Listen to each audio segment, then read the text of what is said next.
Hello there, Apple Bites. This is your Apple Bite WrittenWrit Ralph talking to you straight from our show here, the WrittenWrit. And it's time to wham! Because the Wham Stand Mike is here ready to go. Are you guys nominating your favorite podcasters? Because, I saw that there's a bunch of people on the list already, but, we can have more. And the more people we have, the more stuff I'm going to give away. We have a bunch of podcasters. I will be giving a bunch of stuff away. We have a bunch of nominators. They'll be getting a bunch of stuff. Right now, there's 2 wheels. If you guys get us a bunch of people doing this, there'll be more than 2 wheels because I want to give away as much Wham Stand stuff as I can give away. Because, folks, this is fantastic. Look at this. It looks like a beautiful mic, but in reality, you put in your wireless mic right here, and it just makes it look all professional, like if you are a professional, guy who does interviews, podcaster, interviewer, podcaster, whatever you want to be, folks. But I am also, one for using integrated solutions. And the great thing about Wham Stand, as Ralph can probably, demonstrate, is that once you take that emblem off, right, you can apply it to a Wham Stand itself, which I used at my last trade show. And Definitely. I loved it. It was phenomenal. So it's like not only can you have it for a mic, but you can have it for a stand. And it's just a matter of switching it off. I'm not kidding, because the great thing about the Whamblems is they can be your Whamblem. You can turn it into your thing because, they can make whichever Whamblem they need to make. That's why Wham Stand is great. And look at that. Plugs right in. I thought for sure I threw a curveball at Moose, and he came back and hit me with an awesome Wham Stand. So I love it.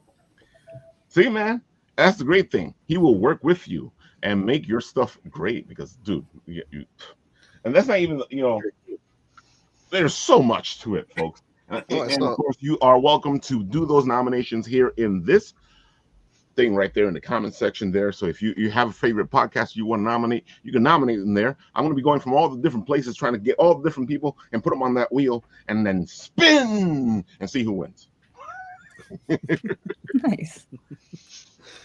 All right, so nominate here.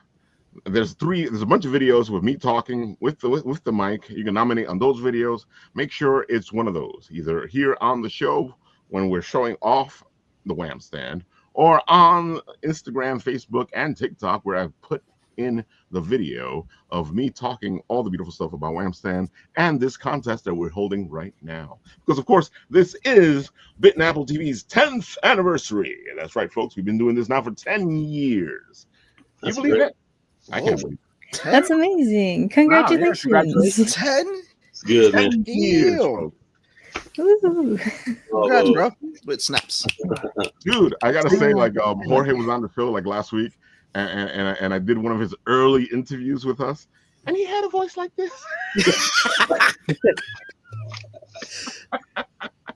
Oh my God, it was fantastic. And who knows, maybe somebody else's interview that we first did ages ago might pop up on here as a flashback. So when you started, the Marvel movies were still good. Definitely. Listen, they're coming back. They had a hiccup, but they're coming back. Shots fired. Oh, look, Jorge's like, yes, sir. And I agree. Moose is the man, folks. Go check out Wham Stand. There's a whole conversation happening over there, and I know it's Sebastian who's in charge. Oh wait, sorry. I mean, the nerds of the round are here hanging out with us, talking to us. Paul, you were just away and doing some special stuff. You want to talk about it? Sure, yeah. EdTech Week happened this week, which was phenomenal, and I have to thank both Raphael and Blake for reposting my content, because I truly appreciate your guys' efforts for getting my word out. It warms my heart that I got such great support from this community. So yeah, I mean, EdTech Week was awesome. We actually exhibited on the first day. We had our booth set up there. Mary was there with me, and we met a ton of people in the education community, and it was just phenomenal. There were founders, there were investors. It was just a great time. The booth looked great. I had a whole looping video going. I actually had 2 PA speakers blasting the area. It was really obnoxious. My wife told me to turn it down. So I didn't want it. I'm a guerrilla marketer. I really like to put my name out there as loud as I can, but I was a little bit conscientious, so I turned the volumes down. But anyway, we had a great time. Everyone was really receptive to what was being offered. We've taken Time Enforcers beyond the game at this point. We're actually offering an education component, which I'm very excited about. It comprises a curriculum that is 5th to 10th grade. We offer, because it's Time Enforcers, a mission-based program where we provide students with what I call a mission journal, and it really gets down to basics. It's not all tech with me. I really like the foundation of pencil, paper, and personalization. And what the journal does, it allows students to log a daily journal each day through two different segments of each unit. Basically, there is a recon section where kids will go in and actually do research on the subject they're looking for. And then the second week is comprised of a team integration where they'll team up with other members of the class to make a presentation to the team lead, who is the teacher, and provide a summary of the research they found. So this really strikes a chord with education in terms of gamifying the experience with Time Enforcers as a game, which they play during the week, and then also making it, I think a core program for kids to get back to the basics of doing a journal, taking that information they write on a daily basis. It doesn't have to be a lot. It has to be, maybe 5 or 10 minutes a day, right? And then pulling it together to make a presentation. And I think it's really a great way to get back, like I said, the basics to getting kids to do the things I think that are really needed and are required to be in terms of what education is. And what I found out, through EdTech Week, it's all about that. It's about, having, kids choose what they want to study, so to speak, the interests they have. When they're more interested in finding things they like, they're actually going to get on board with it greater. So that's really another core program that I've set up with this. And so I'm pretty excited about this. I think it's going to, take off pretty well. I've gotten some great feedback. It's a long road still, but I'm pretty excited about this. Like I said, it's something that's really invigorating me, even at this old age that I'm at right now. So it's kind of cool.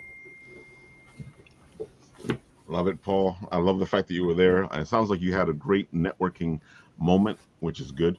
And folks, you got to remember that when we're at these convention type of things, one of the big things to do is network. Because I feel like people just think that we're just there to sell our stuff, which is the main majority of what we're doing.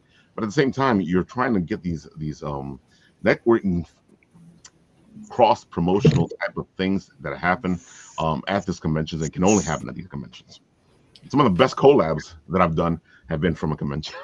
Yeah, I mean, believe me, I'm not, the type of personality that's just outgoing. I've always been reserved and pretty shy, and you just have to keep doing it. I mean, it's funny. I saw plenty of people walking around that event, just standing there, and I just went up and introduced myself. I said, "Hey, I'm Paul. How you doing?" And asked them about themselves because I was generally interested in see what they were doing. And it's amazing the talent in this community. It's very likened to the comic industry, the role-playing industry, as well as tabletop. I actually met a founder of an edtech company. He's actually doing edtech programs, but he's got a comic book going for himself as well. I think people realize the importance that comics play in terms of a multi-sensory approach for learning. I mean, if you think about it, right, it's one thing to read a book with no pictures, right? And you have to essentially imagine everything that's written on that page. But for those kids that don't have that ability because they struggle with some sort of perception or some cognitive issue where they can't identify the information right away, it takes them longer to process it, right? Comics are great because they provide the image, they provide the words in a very clear and very clear manner, and that's what I love about it. That's what I love about Time Enforcers, because what I've done is I've taken the graphic novel idea and essentially made it a visual comic book. And, that's, I think, is really a big thing when it comes to what's called Universal Design for Learning, UDL. And it's really, bringing more learners into the community because it's more acceptable and recognizable, and kids can really, take part in learning at one time, which is great. I just love seeing this happen. So. We love seeing it happen. We love making it happen. We love collabing and raising each other up, because that's what we do, folks. We raise each other up. It's easier to rise to the top. Yeah, and then just another side note, because I'm doing self promotion as a shameless plug would. I have a nonprofit set up. You can make a tax deductible donation through a partnership I have with Fracture Atlas. Basically, they are a nonprofit entity, and any donations made to them go in as an unrestricted donation. And if you donate to this program, they will funnel money back to me, and I'm going to use it towards building out the education program ultimately. So it can be any size donation, $1, $2. I really don't care at this point. I mean, I'm looking to raise $1,000 with Fractured Atlas so that ultimately I can partner with them to go after larger grants through like the National Endowment for the Humanities. And that's, if I can get that going, then I can really start to spearhead content development. And on this end, I can get more artists on board. I can get more programmers on board, because that's really my challenge right now, is getting the content out. As much as I like creating it, I can't do it all by myself, and I really need help getting this done. So it'd be great if I can get that support. I really would appreciate it. So. And Paul's doing everything by himself, so folks, come on, give him a hand. Yeah, I mean, it's funny. The reaction I got, people came by the booth, they said, wow, who's your team that did this? I said, what? I did it. I've been doing the whole thing. My wife's like looking at me. It's like, you're such an idiot. What the hell's a team? And of course, you say shameless plug, and Jorge will appear.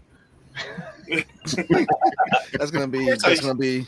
How could I not include Jorge in this? It's just like, come on, man. Great title. So you know how they have the meme going on right now about the wrestler Joe Hendry? You say his name, he appears. You say shameless plug, there you go. There goes George.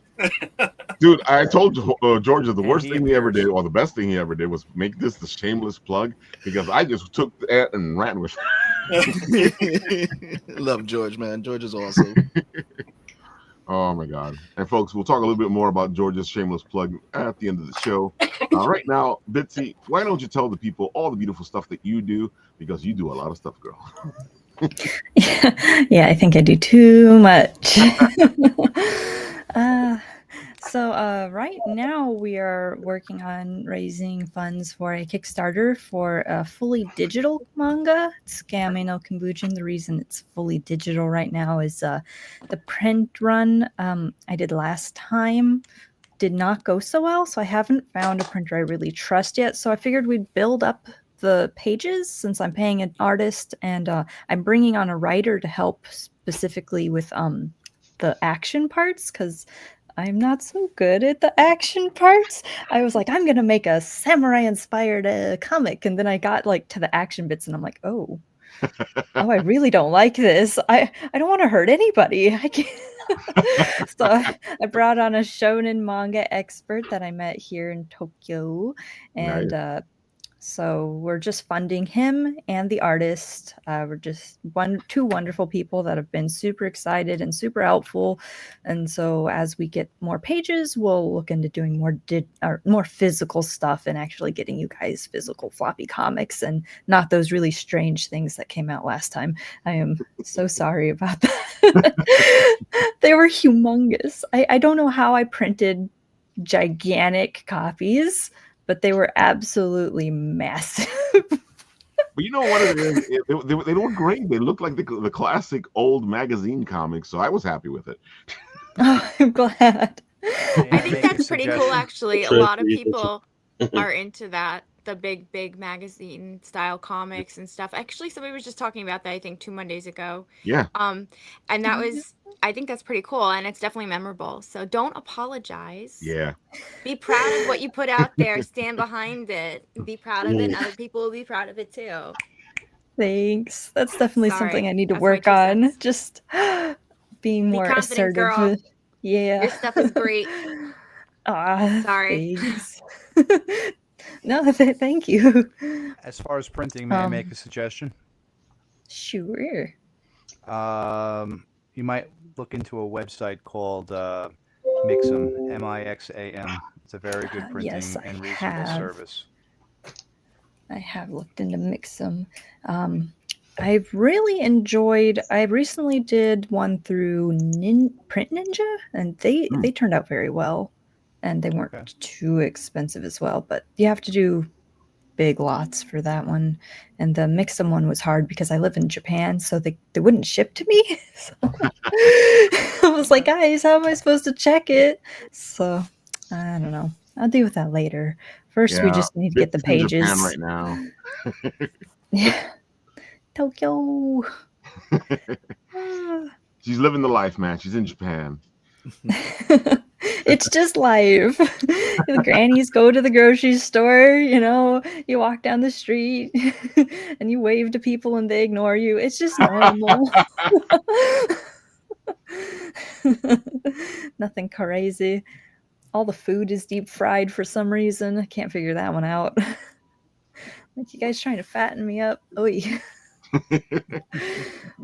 Oh, the art of this is beautiful, man. Yeah, it is gorgeous. Nice color work. The artist who does it does all of it. They do the so I send like rough storyboards, and they do the sketching and layouts and what's it called, the coloring and all of it, which is really amazing. Really fantastic work. I've been working with them for a few years now. Gosh, last time we kickstarted this was 3 years ago. I can't believe it took so long to get back on board. A lot happened. You've been on a journey, so we understand. Yeah, there was some ups and quite a lot of downs there for a while, but we're back up.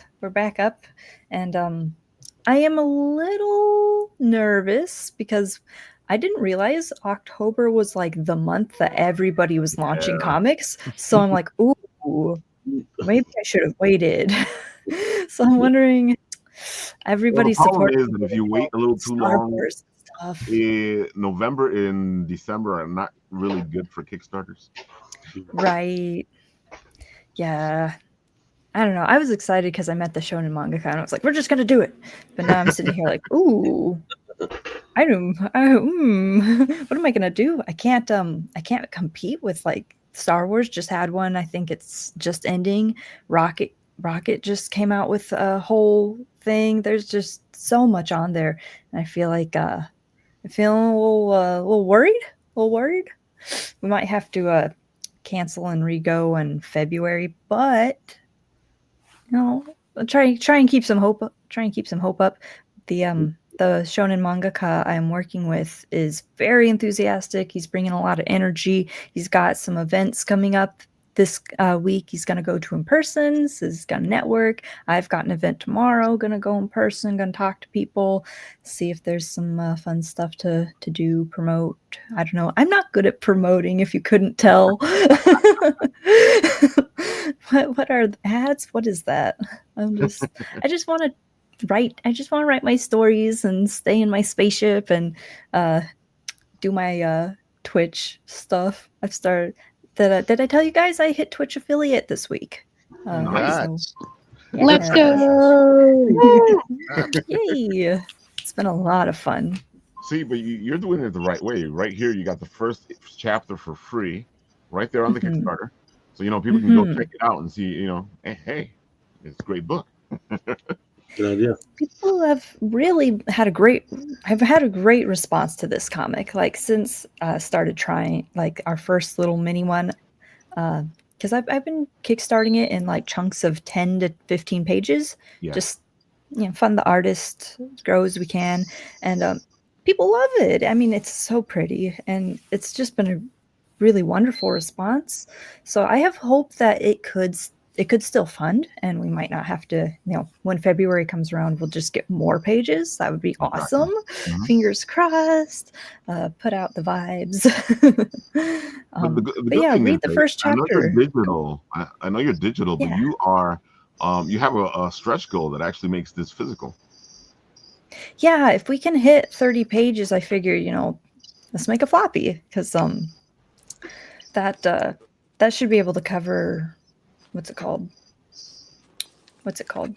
Usually floppies have to be around 31 pages. Am I correct? Yeah, about 30 pages, 26 to 30. Yeah. So I figured we'd give printing another go. Probably do. I'm considering doing like one with the first chapter too. So first chapter and second chapter. So you get either 2 floppies or one big one. I don't know. Really? Well, we have to hit the stretch goal first. Adorable. You're gonna get there. You're gonna hit the stretch goal, and you're gonna have to figure out how to send these books out. Yeah. Yes. Make work for me, guys. Make work for me. Let's go.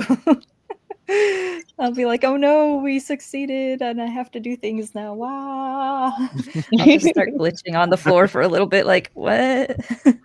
I've seen some recent comics that are more like 22 pages too. Yeah. To be honest. Yeah. Really? Mm-hmm. It all depends I'm on your story arc. Yeah, that's the standard page. 22. Yeah. I feel so you out can of get the away with loop with 22, floppy. 23, 24. Yeah. Yeah. People are telling me you got to do a bunch of cover variant covers, and I'm like, but Oh, you know. No. No, you I'm so don't have confused. to do that. I'm over here reading manga, like they only got one cover.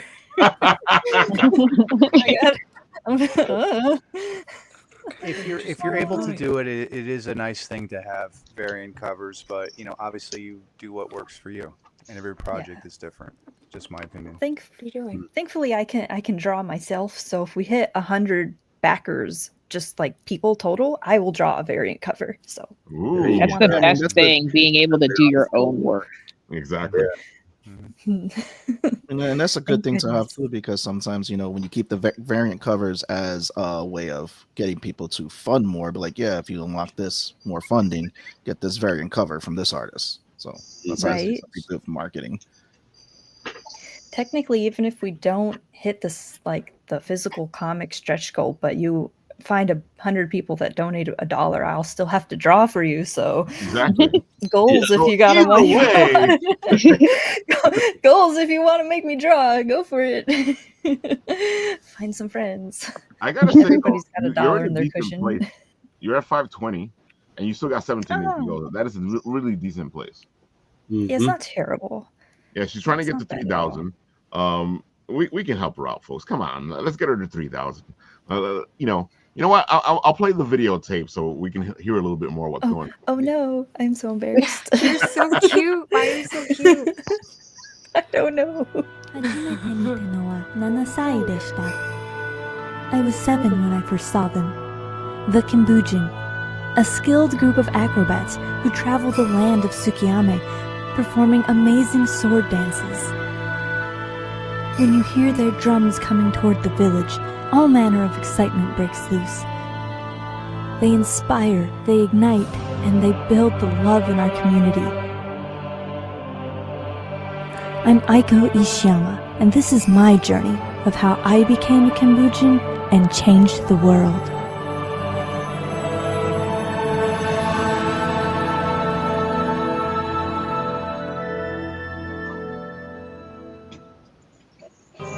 Please join us in funding the next chapter of my journey, and together we will create something inspiring. To fund the artist, it will be a beautiful digital adventure. There's merch and more in the description below, a part of the Kickstarter add-ons after you check out. And if we make it to our first stretch goal, then we'll be able to make a floppy comic. How amazing would that be? Please join us and travel to a land far away from ours in a planet all its own.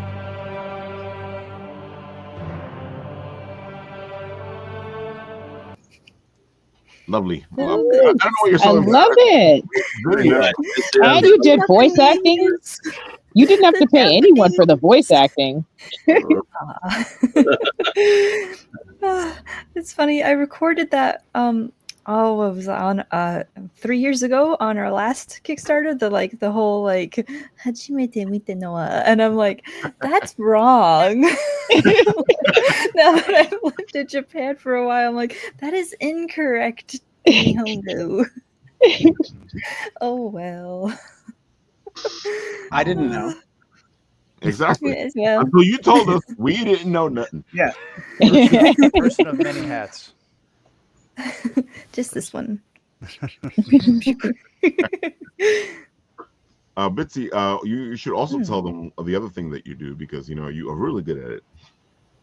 You talking about my VTuber? Exactly. Yes. Okay.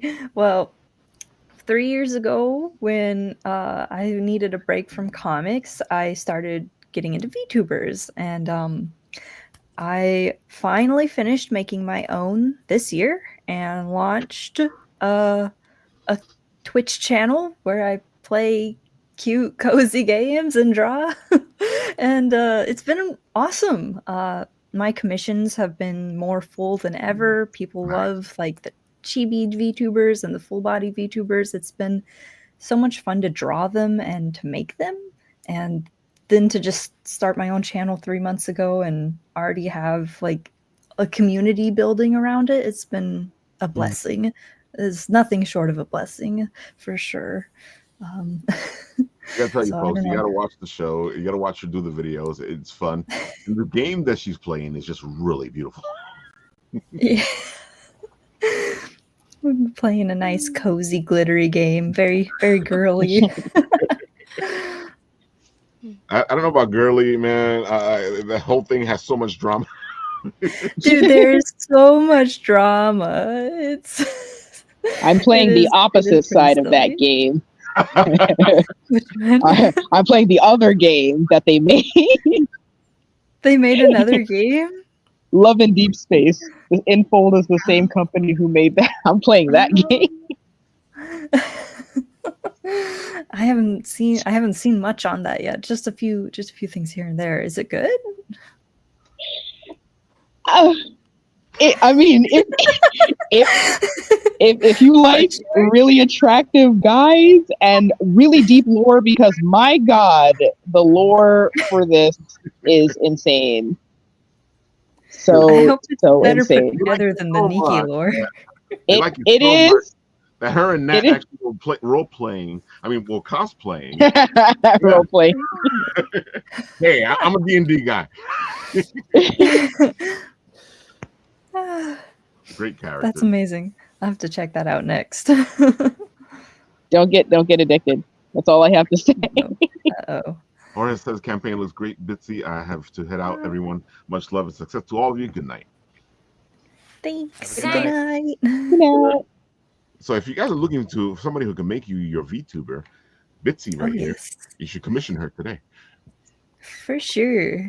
I don't know. I don't have my VGen link, but if you guys are looking for art commissions in general, I highly recommend vgen.com. It's V, just the V and then GEN.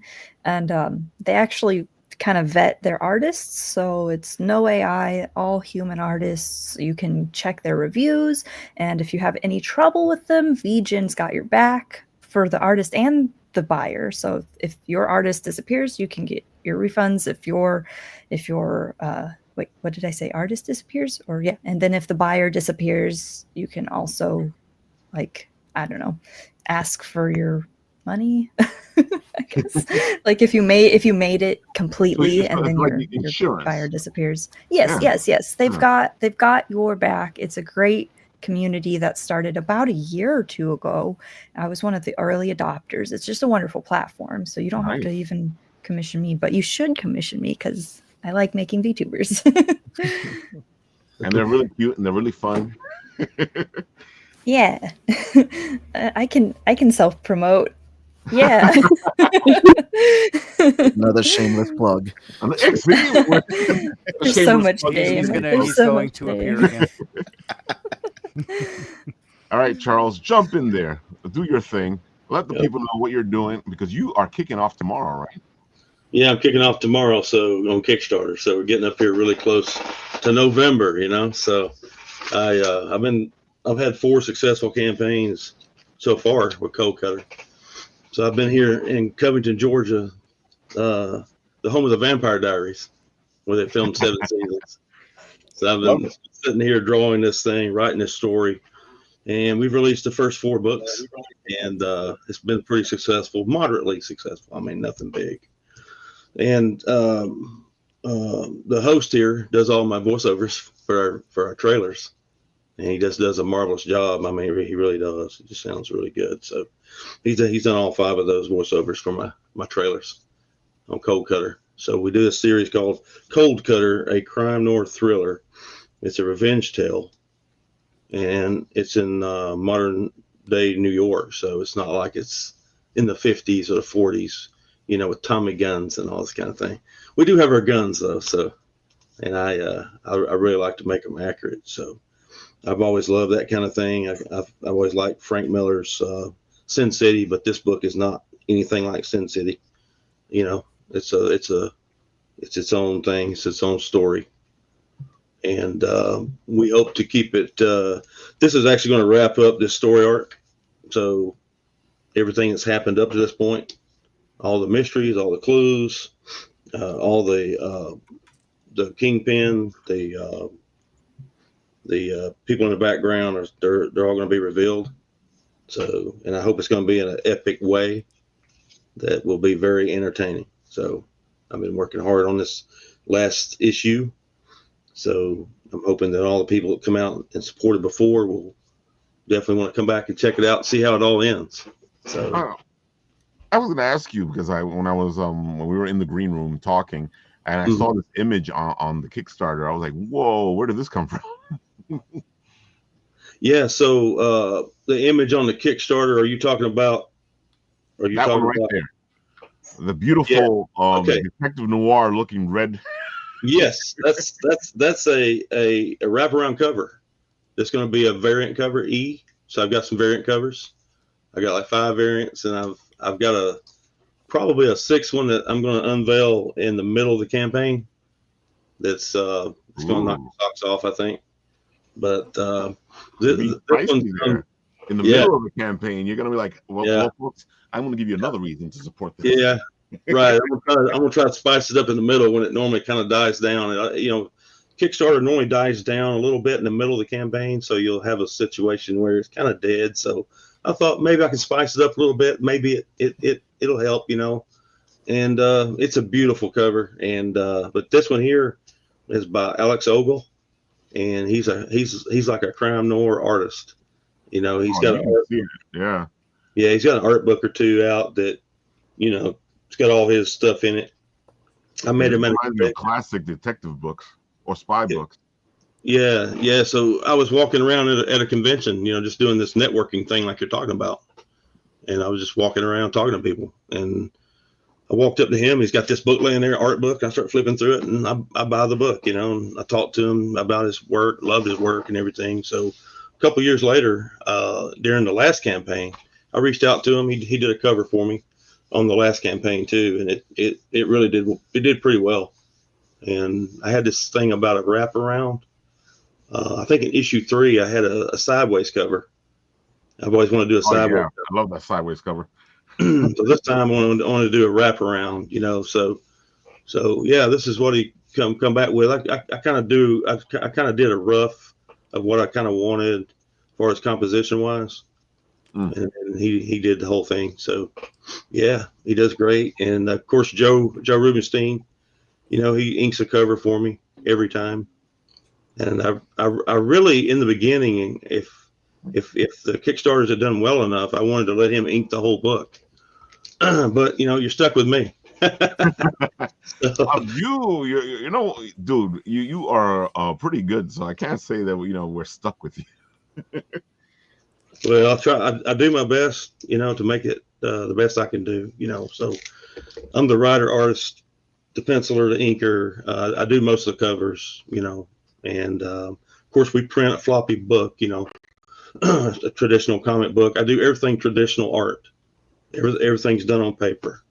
I use brush, pen, and ink, and nibs. So that's just the way I like working. So, and then you've always got the paper to. You've always got something when you're done. That's the one cover I think that Ralph likes. Dude, I love classic noir. I love Sherlock Holmes, and that is just the cover I want. It's the detective. Exactly. So yeah, I do everything on paper because that's just what I like, and that's the way I like working, and it gives me a feeling of accomplishment. I do things on computer too. Some of the stuff I do. So if I go back and add gray tones to the book later, which I probably am going to do, I'm going to actually I actually do it on the computer. So and then I can actually go in and make some corrections on the computer. Like if I see stuff in the first book that, hey, I don't really like how I inked that, I can change it. So You I know, think so that's one of the things about digital that's really helped out. Everything, because you don't have to like get rid of the whole thing. You just fix what you don't like. yeah, it's easy to fix it and just move on. You know, and you can do it relatively quick, and you can add the gray tones and whatever else you want to do, colors, whatever else you want to do. So I'm not down on the digital. I kind of like both. You know, it's got its place. It's a good tool. So, and I've got a trailer here if you want to play it. It's got All right. Attack after Raphael. attack on Triff and I has been difficult. Keeping Cutter and Cutter in the black has been difficult. Life is difficult. Staying alive is difficult. Detective work without Dalton has been difficult. Jabba's drug mafia syndicate has it out for us, and I'm in no mood to stop the investigation now, even though the chief of police has ordered us to stop. Jabba doesn't have the resources on his own to pull off a shipment of this scope, and Triff and I will find out who's bankrolling this operation. Even if it kills me, I'll do whatever it takes, no matter who it is.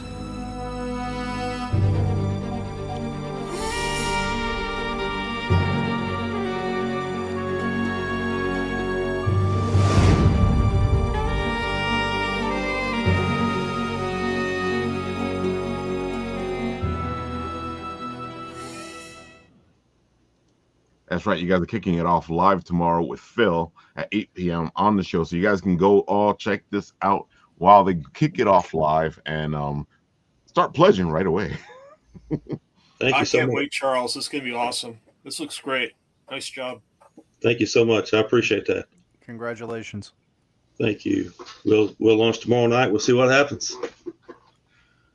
Yes, and that guy who did the voiceover, fantastic, man. I told you. Oh, he's great. That guy, That was a familiar voice. Yeah, he Gotta sounds put that very guy. familiar. Put the ASMR right there. Just play I'm not ASMR. talking from like WrittenWrit or Bitten Apple. I don't know what you're talking about, I folks. seen him on some. I seen him on some programming. Oh man, folks. Of course, we always have fun here, and go support him. I put the link into the comment section, and like we like to say, especially right now, sign up to get notified. It helps the projects out. It puts them in a better place in the algorithm when it starts. The more followers they have, the better place, the better kickoff they have. So go do it. Thank you so much. I appreciate anything you do. Yeah. No problem, Charles. And of course, folks, go check Charles out tomorrow, 8 p.m. with Phil Russert. You know, it's going to be a lot of fun. And maybe you'll see a familiar face or two. I don't know. All right, Francis, why don't you tell the people all the good stuff? All the good stuff. For those who don't know, I do a comic strip. It's called Suburban Fairy Tales, about fairy tale characters in modern suburbia, centering around the Three Little Pigs.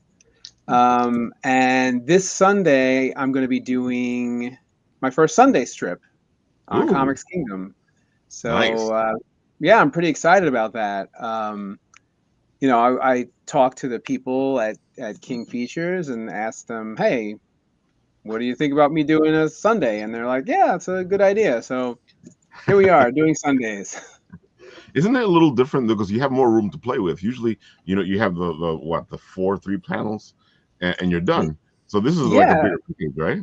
Yeah, so my dailies are, you know, usually 3 panels, like 90% of the time, 3 panels. Every once in a while, I'll do like a 4-panel version.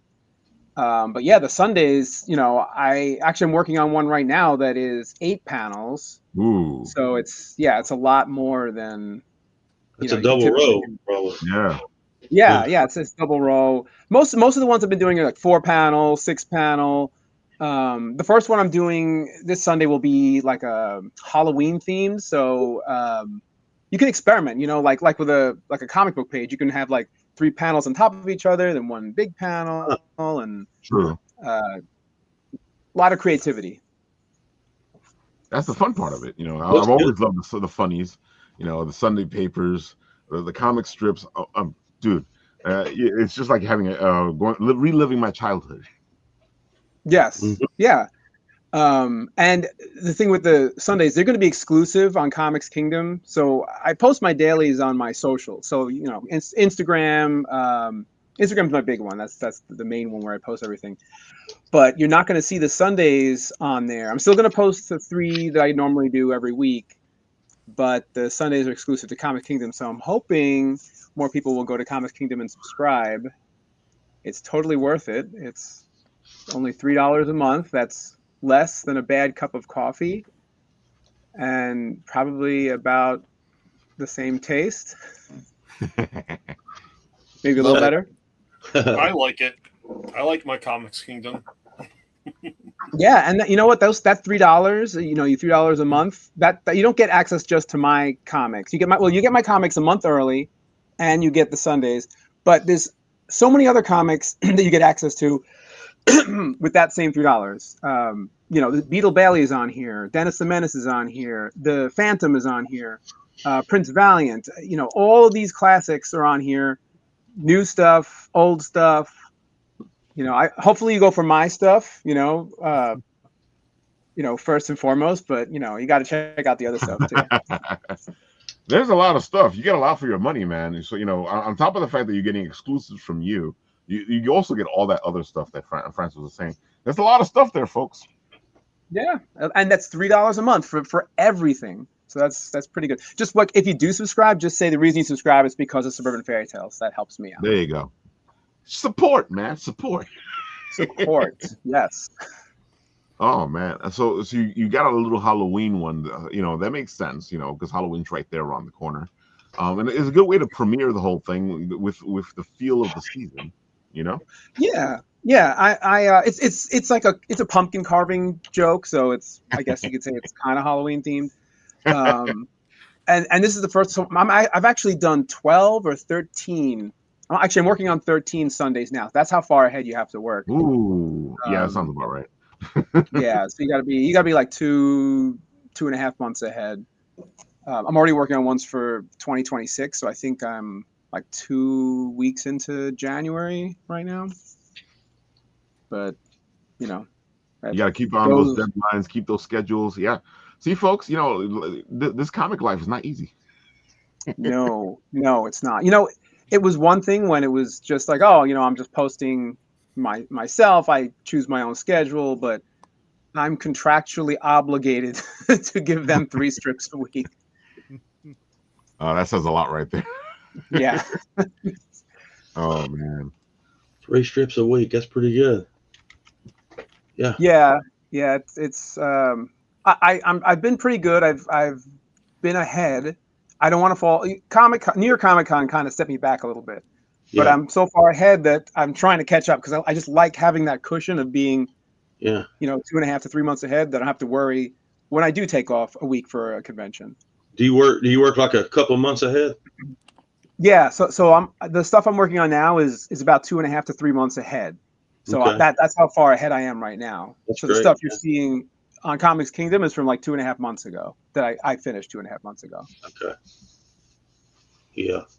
I gotta say, when I first started, I was thinking of going comic strip way because I had a couple of these ideas. I write shorts easier and faster, but it's a whole other thing, because you have to do these storylines that fit into these a certain amount of panels, and you have to make it so that it's readable and enjoyable. And at the same time, the people want to continue reading it. So you got to give them something that then they feel complete and they want to continue to read. That's a lot of work. Yeah, all in 4 panels. Yeah. Yeah, it's a lot of it's a lot of planning that has to go into it because I also try to write my strips so that you got 3 panels, right? But you might jump into the series in the middle of a storyline. Yep. I want you to be able to still get a laugh, and understand the gag. So each gag at every 3 panels is written so that you will enjoy that one strip, even if you don't read the whole storyline. Uh-huh. Right. Which is important.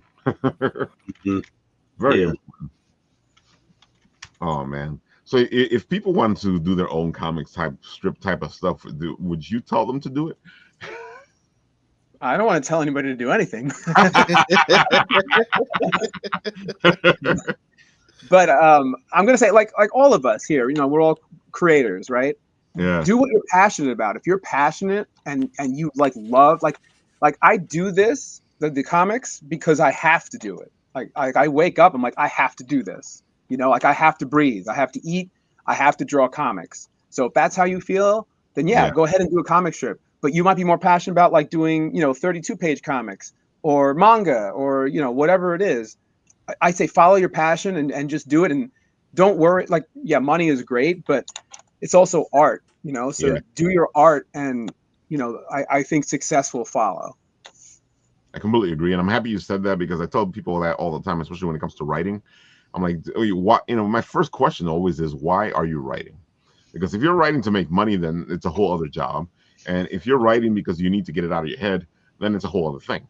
The reason for why you're doing what you're doing always gives you your motivation. Yes, exactly. I'm not going to say it's easy to do, and you probably all, everybody here has probably met somebody who's like, oh, I want to do a comic, or I want to write a book, or I want to do this, but then they can't, they have like that desire, but they don't have the passion to actually follow through. I've had a lot of people come up to me like, oh, I want you to draw this for me, or I want you to put, I also do graphic design. I want you to, I have this idea for a children's book, would you help me put it together? I was like, yeah, where's your idea? What's your, oh, I'm still working on it, have an outline, and they never hear from them again. There's a lot of people like that. And, I get it, it's hard. It's not easy. But this stuff doesn't just materialize out of thin air. You got to put the work into it if you want, an outcome. I think that's anything today. Like I think we've all had that. Like I can count probably multiple times a week myself. Somebody goes to me, well, I have an idea for something. I'm like, well, that's wonderful. What is your process? How are you looking to execute it? What's your characters? What's your story? What's this? What's that? And they're, they don't have answers to these questions, and sometimes, and it's unfortunate. Mm-hmm. You get the Comic-Con bathroom stories. Editors in the bathroom, and then person walks up to them. I got an idea for a story for you. Wait, let me wash my hands first. Well, that's good. At least they're sanitary. Yeah, but I agree. It's so funny. You talk to people, and they still have this notion in their head that it's an overnight success type of thing, or whatever happens overnight. When you tell somebody that you've been working on a comic book for 5 years, they're like, "What do you mean 5 years?" Because they're used to the Marvel. It comes out monthly, and it just happens. But yeah, if you have a whole team with you. I know Paul can agree with me. If you have a whole team with you, it's a whole other speed of getting things done. Well, it's not even the team. It's organizing the team and having them have the same vision that you share. Like I've had personally where, you have people and you hire them or whatever, and sometimes it's not a great fit.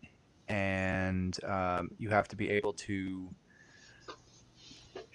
people to be able to adapt and bring their input as well as your own, and kind of make it mesh together where it follows the vision, it follows the direction, and it doesn't skew too much. Like sometimes people have a hard time listening, and when you critique something, or they go in a completely different direction and it doesn't work for whatever you're trying to do or he or she is trying to do. And I've come across that with not just my projects, but other people's projects too. Like you have the team, but then the team just doesn't mesh well, and sometimes, unfortunately, it falls apart. Some people don't work well with others. Mm-hmm. And that can also, 100%. Yeah, that can also cause a little bit of a hiccup when you're trying to get stuff out for deadlines and all of that. Yeah, I've been struggling with me and myself. They really combat each other a lot. So. Well, the voices in my head, I argue with them all the time. He's fine. He does well. It's just me and myself is the problem. It's okay. I always understand. I don't understand the voices when they speak different languages and they start yelling at me. Usually that's a problem. Your guys do the same thing. My guys do that. I hate when Wait, that I walk happens. around with a hammer. You're and that just guy I hit saw on the stuff. Like, subway I don't the know other what's day. going on. Just Yeah. bonking things. What is that? What is that guy talking about? He sounds crazy or something. I get that all the time. And it's just I don't understand what the problem is. I really I don't. always tell people, don't listen to that guy. He's nuts. Yeah, no. That guy still owes me rent. Well, I always say, Exactly. we're nuts, but we're adorable. Oh, man. So, Sebastian, why don't you jump in and tell the people all the good Me, stuff? damn, you're gonna put me on the spot. Oh, in the center too. I feel like Mrs. Garrett now. Tell us the lies. Oh, So the lies. Here we go. I'm just a troll under the rock, under the bridge, somewhere lost in Jersey. No. My name is Sebastian. I've been around for a while, following Ralph for so long. We're following each other's careers. Used to run a podcast called The Nerds That Around. Retired last year, unfortunately. But still part of a podcast, The Medusa's Cascade. Hey, there goes my fun Patreon page. It looks horrible. So yeah, I've been a part of a D&D podcast since February of 2020 that we've been doing this campaign that actually has 3 spin-off campaigns that nice. are on the Medusa's Cascade, the Mercurial Avengers, and also to Blood and Booze. So if you want chaos and you want to roll dice, just go there to the Medusa's Cascade. You can find. This is my Patreon page where you can find my art when I do post. It is just to support my art. So I am trying to post more regularly now. As far as it goes, I have created a few comics. One of my comics has been the debut comic Dead Planet, which was my love for aliens and the Thing, because I loved horror like that.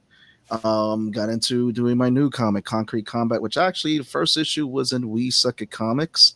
Yep. And the prequel series Dungeon Runners, which was We Suck at Comics 2, and trying to work on a new project for We Suck at Comics 3, which is by Wayward Raven. And I got to work on their Damn Heroes comic strip, which was fun as well. So I have been an artist, creator, vlogger, and just overall picking on Ralph whenever I see him at conventions and just having fun with him. It's dangerous when Wayward Raven, Ralph, and Bonet there get together. Oh yeah, it is. It really is. It's chaos. See, I'm very mellow right now, but the chaos is great in person. and folks, you get a taste of it because I had the great idea of going, wait a minute, let's follow this down the path here. We suck at comics, and I went and I talked to all the We Suck at Comic people, and I was like, I hear you suck at comics, and we started doing this whole beautiful video that goes from one person to another, and you had fun with it because folks, we all suck at comics. It's a great table book. I mean, it was a great idea. So it's been a part of this network because, again, going back to also what Paul says, like going to conventions is networking. We've been part of what was called the Creative Aftercon Network. We always meet every year at Comic-Con, Friday and Saturdays, get together, local bar. Unfortunately, one of the bars that we used to go to, the building got torn down. So we did find a new place that we went to this year twice. And it's been guys like Johnny C, who's done Sartana, who's done the comic Surrounded by Death, has made his own coffee band. That's how I met the guys at Wayward Raven. Jeff Ryder, who's done like Major Holmes and Captain. I'm messing up your book, Jeff. Hey, there goes Johnny right there. Johnny C's great marketer, great friend. Has been to San Diego. He tries to do the San Diego Creative Aftercon as well as in Chicago too. When he can make it, he flies all over the country, making his way out from Boston. Love Johnny. But yeah, we all get together. We talk comics. We talk shops. Buddy Scalera has been to a few of ours. With Comic Book School, A.A. Rubin. So we just try to keep the network going. One of the great things when I started going to Creative Aftercon, one of the things I learned from the guys is that you don't get into comics because you're going to make money. You get into it because you love it, because you're not going to make money in comics. And that's going back to what Blake was saying. Yep. And getting into comics right now, you have to be a little insane. Yeah. So Agreed. But which explains all the voices we were talking about before. listen, I got too many voices in my head. Some of them owe me rent. So I'm gonna beat them up a little bit later. You too? Oh yeah. Listen, Randy Orton's theme song is my theme song. I hear voices. I'm like, that's it. But yeah, we try to have a lot of fun with it. We always come together, especially like George, Sam over at Catch the Craze podcast, and just try to like cheer everybody. Like that was dope. George had someone cosplay his character Wonder Duck at a convention. You know, you made it when someone cosplays your character, and we were all cheering George on and everything. And George, I give a lot of love because George has been the letterer for my comics. So he's lettered Concrete Combat issues 1, 2. Part 3 is coming out on my Patreon. The first half of it's already released. I got more work coming to him. He's a lettered dungeon runner. So just to give everybody the idea of what Concrete Combat is a cyberpunk fantasy story. It follows the characters Micah and Beatrice if they're going to succeed and navigate this world, or if they're going to be crushed by the weight of their family's legacies. So that's pretty much the synopsis of that story. And so that's Sebastian in a nutshell. See, the jack of all trades, he's everywhere. And if you see more than one of him, then it's not your imagination. Like I said, I'm just a troll under a bridge right now. I try to remain quiet, and then I come out like a fierce storm. I gotta say, like you tend to disappear, but at the same time, you're always there. It's because I take those periods of disappearing because I either get working in the lab. There we go. That's the splash page. That's one of the pages from Concrete Combat. So I am the artist, the writer, because it's gone back to that whole thing when we're trying to work with a team of people. Sometimes some people, but this book, the first book, was great to work with. Because Eric Hutch, who a lot of people don't know, he used to run Beyond Con in Long Island, Beyond Studios. So he helped with getting that first book out there, with helping me fine tune that story. Because the story started with a fan poster. Like I was doing a poster of the character. Like it'll be funny to do someone like in Dragon Ball Z style. Because when I was because everybody who's vended, you try to sell stuff to cover the table. So I was doing a lot of fan art. So it'll be funny to draw someone looking like they were out of Dragon Ball Z, holding a basketball in a whole position, and that's when the character Micah became, that's how the character was born. And Hutch was like, "Oh, that's a great story. Try to make a story around that character because that character looks great." That's Micah right there, and Beatrice. And the story, it took a while to get something pinpointed. That's why one of the cool things is this about comics: your first draft is not going to be the draft. And I believe I've written this book 4 times before I settled down on something. And Hutch took a look at it. He's like, "You got something," and put it together. That's why I gave him the writing credit with helping out. George did the letters, and then my buddy did the logo, Steady Hands, for the book. And it's just been a passion project now. I completely agree with you. My book has been redone by me more than time than I even care to remember. Because you keep working at it, and especially if it's not going anywhere fast enough for you, you're constantly fixing it. I learned from Scott Barnett. So Scott Barnett and Jeff Marzek, and I know I'm name dropping people. they did a book, Dead Man's Party, and having conversations with Scott, love him, and everything, we learned it's like, we're our own worst critics. We're always going to be our own worst critics because, like, we take a look at something like, "Oh, I could have inked this better. I could have drew this better. Oh, I could have wrote this part better. I could have wrote this character better." And a lot of the times it hinders us from getting that creative vibe out there because we're just our own worst critics when it comes to our own personal work. So a lot of times we're just like, just get it out there. Just do it. Just finish, not perfect. And that's just how the book came to be. I totally agree with you, Sebastian. At some point, I just said to myself, I got to just get this done. It's just like it's taking too long. It's like I just got to get it out. I know how you feel. You're completely right. And one of the biggest things that I talk to people about is, "Oh, Ralph, I want to do this and I want to do that." I'm like, "Well, do it." And they're like, but it's not ready. It's not ready. Dude, you're not going to know what you have until you have it. Until you do it, You're not going to know if it's good. You're not going to know if it's bad, because then it's just an idea in your head. And an idea in your head can keep changing. It's like that Shia LaBeouf meme. Yeah. Just do it. Exactly. It has to materialize and be something. And you know, it step back and be like like we were saying before, you're your own worst critic. But at a point, you have to sit there and go, okay, well, this is good enough. I'm happy with this. You know, could you change this? Could you change that? Yeah, absolutely. But if you, like we were saying before, if you constantly have that in mind, you're going to be constantly changing it forever, and it'll never come out. Yeah, so and I think too that you really get better, you know, as you go along. So like if you're thinking your work is a little bit rough, don't worry about it. Put it out. Keep churning out.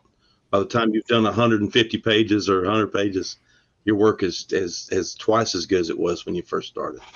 But if you never do it, you never commit to it, it'll never get there, you know. Yeah. So it's always it doesn't matter what it's level always a process. Yeah, it doesn't matter what level you are, you know, you're just going to keep getting better, because the more you do it, the better you're going to get. Yeah.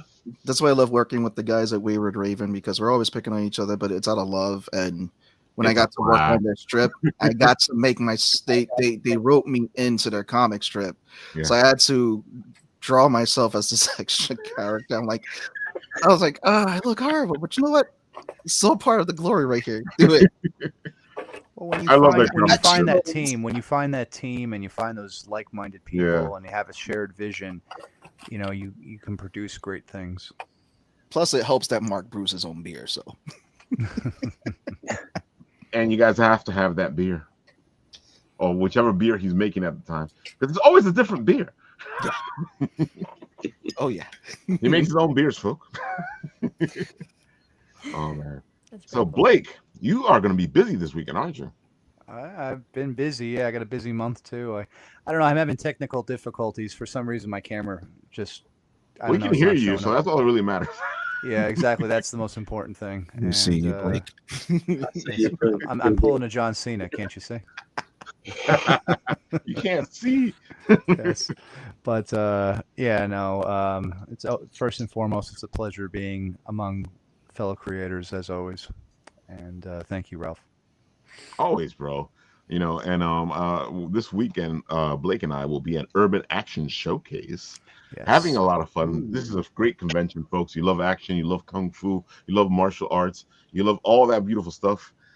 This is the place to go. And they always do those anniversaries for Mortal Kombat and The Last Dragon and all that good, beautiful, good stuff. Oh yeah, and it's like I said, like Ralph just said, it's pop culture. It's also pop culture too. So it's, you know, but it is focused on martial arts. But like some of the anniversaries that I was looking and we were talking with Demetrius, it's run by Demetrius and his team, and they do a wonderful job. I believe this is their 13th year, and in my opinion, it just keeps getting better and better. And you know, I look forward to it every year, like one of many other conventions, but that's one of the conventions that I enjoy every year. Like Ralph was saying, they're doing the 40th anniversary of The Last Dragon. They're going to have Timuk there, and also I believe another actor is going to be there as well. Then they have let's look at this really quick. I'm on their website. Timuk is awesome. The 35th anniversary of Mortal Kombat, or 30th anniversary? 30th anniversary. And they're going to have Chris Casamassa, Keith Cook, Hakeem Alston. And then they have the 35th anniversary of the Teenage Mutant Ninja Turtles, the 1990 film. They're going to have James Sato there. Shredder himself. What else do they have here? Let's see. Another awesome individual, Ron Van Cleef. He's a awesome individual. You know, Ralph can contest to that.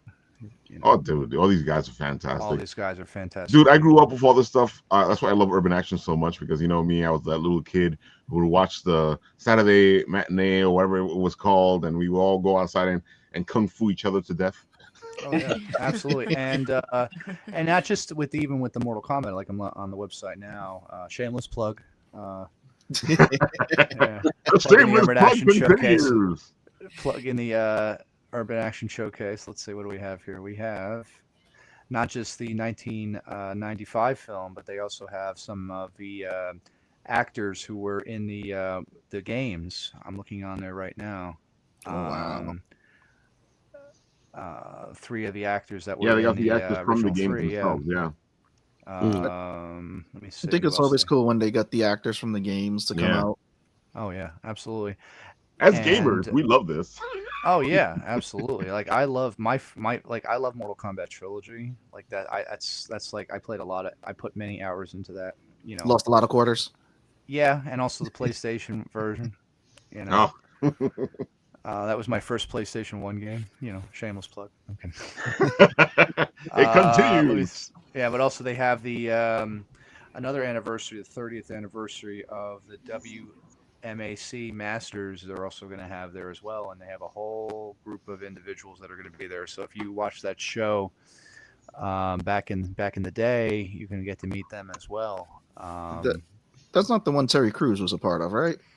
That was the one with like I said, Chris Casamassa was on it. Hakeem Allison was on it. Who else was on it here? I'm looking on the website. Just a lot of very talented martial artists. And I think they were. It was multiple seasons. It was like a combination of like storylines and tournaments and action and just phenomenal action, like to my recollection. Like I said, for me personally, I love the 1995 Mortal Kombat. Like that's one of my favorite films. Probably everybody else that film was can great. attest to that as well. Yeah. That film is outstanding. And then part 2 just took a dump. Well, I think Annihilation. There's just a lot of things that were not executed well. And I know a few people that were on that movie, and it was. I think they can contest to that too. Sometimes you can't always swing for a home run, and unfortunately, that film. Everything is subjective as well. So. It wasn't Batman Returns bad, like with George Clooney's bat nipples. Or Batman and Robin, you mean? Yeah, there we go. Yeah, Batman, because I was to say Batman Returns is outstanding. I love Yeah, Batman Returns. sorry, confused with so many Batman movies. But like Get over here. Yeah, Chris Casamassa, awesome human awesome. being. I'm Ralph. You met him at New York Comic Con, right? Yeah. Yeah, I met him as well. He's an awesome human being. Like I said, Demetrius and his team, and Molly Jar and everybody else, they just put on a fantastic event. It's right in the And Times it's Square. It's in the Regal Theater itself. It's in Absolutely. a theater. Folks, Yeah. can you get any more movie than that? Exactly, and not even on that. Another thing too, like you have a lot of the vendors, you have a lot of the artists that are going to be the creators. Who else is going to be there? Like shout out to Ed and Laura, Ed Watson, excellent artist. And then Our pals here from Justice for Hire. Yeah. Heroes for Hire. Yeah, Heroes for Hire, and then I was right the first time. Justice for Hire. myself, Yeah, I'll yeah, be yeah. there, and Ralph will be there as well. Ralph does a phenomenal job. Shameless plug. I don't know who this Ralph guy is. Yeah. You always do excellent work. And then I'll be there with one of my artists for Philandra Heroine of Darkness. We have a table there. It's based on a comic book that we're working on now. Issue 1 recently just came out, and I'm very grateful with the reception, and we're currently working on issue 2. So Can't wait, man. Absolutely, thank you. And I'll give you the elevator pitch. Everybody's heard it a million times, but I'll say it again. Well, you're here for a reason, so do it. Well, I wanted to talk to the other creators as well. Hey, I told you to do it. Okay, thank you. It's called Philandra Heroine of Darkness. It follows Adriana Woods. She is by day a journeyman mechanic in training. By night, she is the vigilante Philandra. She has to deal with the loss of her mother as well as the rise of crime in a futuristic cyberpunk future set 70 years. It has an ensemble cast, including a two-tailed cat, Cole. He's Love magical. That two-tailed cat. Yes. It's based on a animated series in development. It's been winning accolades across the country, including the Burbank International Film Festival. It was a winner there. It was also a winner at the LA Animation Festival. It's also Ming Chen did a plug for Philandra. Shout out to Ming. Yeah, I love Ming. He's a good guy. He's a really good guy, and he's outstanding. We were at Blue Hen Comic Con, and he endorsed the book. And very grateful for that and his generosity. And we have a heck of a team. Shout out to Eli Ramos, did a lot of the artwork, and very talented artist. Keith Williams did cover for issue 1. Keith's an awesome friend and a legend in the business. Rick Parker, who also worked on Beavis and Butthead. He also worked on he has his own novel out now, Drafted. Shameless plug. There he is. There's Rick. He did the lettering for the logo. Demetrius, who's the head of Urban Action Showcase. Ken's out, another legend in the business. Hey, who's that guy? I don't know who that guy is. Another outstanding individual. Chris Mann. I will say that Chris and I have some stuff in development. I won't give anything away. We are. I'll just say that we're way off on what we're working on, but we are working on something together. Well, if Chris is involved, man, you should have seen the piece he did for Paul. Yes, he's a great guy, and they're both great. And then who else is on the team? Ava. She did the variant cover, and then Justin Birch is a award-nominated letterer. He's outstanding. There's Eli and I were going to be at the Urban Action Showcase. So, and then I think there's actually tabling there at Urban Action, right? Yeah, we're a featured table. So shout out to everybody at the Urban Action Showcase. Much appreciated, and we were very grateful. When we debuted the character originally, if I didn't have 100 people take a picture by the banner, we had none. Oh my God. Dude, I remember the first time I met you at Urban Action Showcase when you just had the script. Yeah. And we've come a long way. Yeah, it was funny, the conversation. I'm like, dude, you should make the comic. Yeah, I'm very grateful. Yeah.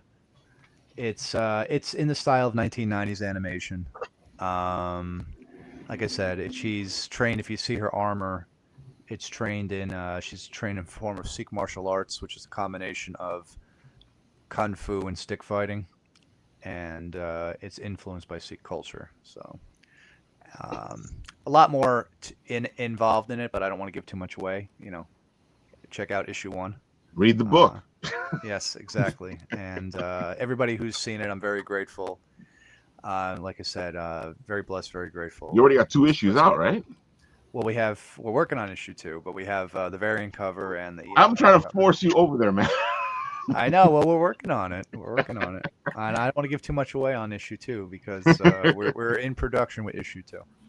So and issue 3, but issue 2 is the focus right now. So nice. Can we get your socials in the links? I was trying to find you, and I keep spelling your name wrong.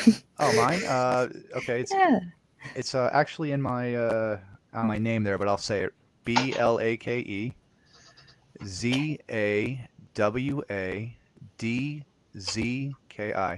And Ralph can contest to this. I'm Dude, it's funny because I'm so used to like talking to you and doing things with you. I think I found you. That my phone actually fills in your name as I type it.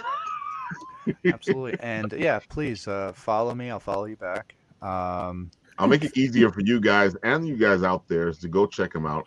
I put it into the private chat and I put it into the comment section so you guys can go check out our friend Blake. And of course, if you guys are there Saturday, at Urban Action Showcase at 42nd Street. Dude, go say hi, buy his comic, and dude, you guys will have a blast at Urban Action Showcase.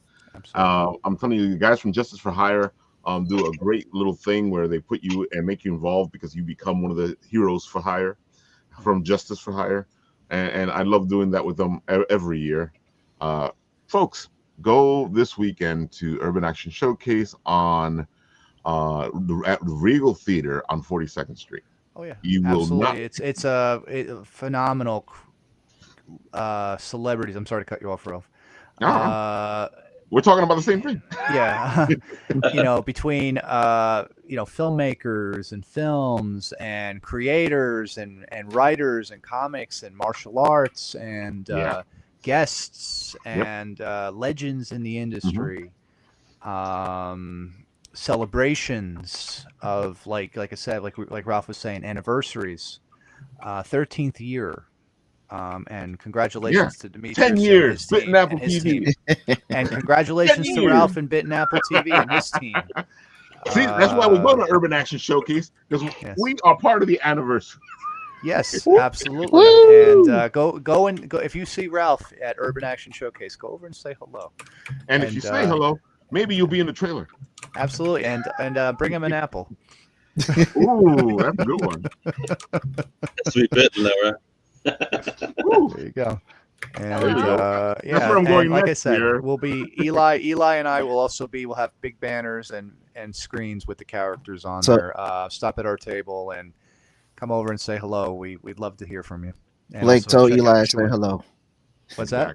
Tell Eli I say hello. It's just funny because I was like, oh wait, that's our mutual friend right there. Exactly. Oh yeah, that's right. Yeah, Eli's a great guy. I love Eli. Yeah, he is. He's awesome. He's an awesome dude, and he'll be there as well. So. All right, Queen. Yes. All right, Ghostess, the hostess. Yeah. It is your turn. Tell the good people all the good stuff that you do. Hello. No, I'm just kidding. I am the Queen of Darkness, a dream within a scream, and maybe sometimes a nightmare. I am a horror hostess for Paraflix Paranormal Plus. It is a paranormal streaming network. It is a lot of fun. I'm also a paranormal investigator, model, and actress. This is Charlie. Uh-oh. We don't back trust to Charlie again. We don't trust Charlie anymore. We didn't trust Charlie before. We don't trust Charlie extra now. Okay. Since Charlie came home, my dog got paralyzed. Oh. So, hoping sorry to hear that's better with steroids and medicine. But that happened last night, so I apologize if I'm not like normal. Present. Charlie's on my list. Charlie's on my hit list. Doesn't he look lovely? I'm not blaming Charlie. It's just ironic. Just ironic. So look, I have Charlie's friend here. I'm checking. Love him. There we go. Hi, Charlie. You're responsible for my buddy going out of business. I had one, actually. I had a Good Guys doll, and I had him in a box. And one night, I was FaceTiming a friend, and I hear movement outside of my house, and my friend is making fun of me because they think I'm paranoid. And I hear this. It sounded like on plastic, and it came from inside of my room. And it came from the Good Guys doll box. And so naturally, I was like, okay, well, I'll check that out tomorrow because I'm not doing this right now. And of course, I went right to sleep. And the first thing when I opened my eyes in the morning, it went like right to the plastic. And sure enough, there was a little tiny bump poking out like right like here. So like if he lifted his little tiny doll finger and poked on that plastic, yeah, that was weird. I didn't love that, so I gave it to my nephew. Here, nephew. Here, happy birthday. Yeah, he knew. He was excited. So, yeah, I like to collect spooky things. It's a lot of fun. Don't mind me. I'm opening up a package that I got from a place that I'm doing a collab with. And they sent me some comics. So we're going to look at them together. I'm going to be doing audiobook, Long Island Ghost Stories, with this company, and I'm really excited. What is this? What is this? Did they send me the wrong thing? Wait, did they send me the wrong thing? Oh no, it looks like it still has the cover for the comic. Yeah, hold on. I gotta. That's the tear-offs. Maybe Charlie's playing a joke on you. Yeah.